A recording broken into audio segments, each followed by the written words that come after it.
Les chauves-souris ont développé des aptitudes extraordinaires pour survivre. Une d'entre elles concerne leur système de communication. Ces animaux sont beaucoup plus bavards qu'on imagine, et ont mime un registre vocal similaire à celui des chanteurs de heavy metal.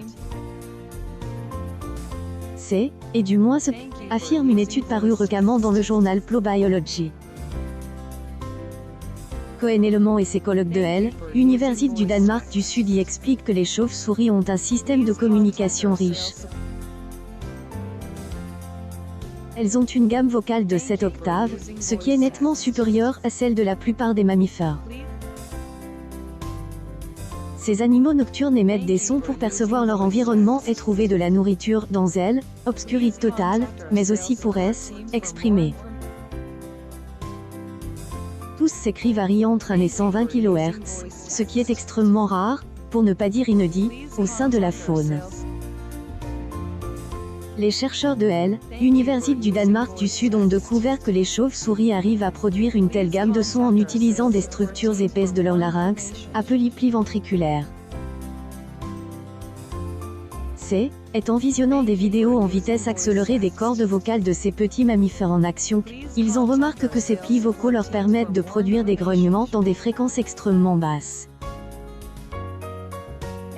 Ils n'ont pas leur pareil dans le règne animal, ces sons graves font penser à ceux que produisent certains chanteurs de heavy metal ou les spécialistes de chants gutturaux comme le kumi. Si vous écoutez une colonie de chauves-souris en net, vous pouvez entendre ces cris très distinctement, a déclaré le professeur Cohen Ellemann au Guardian.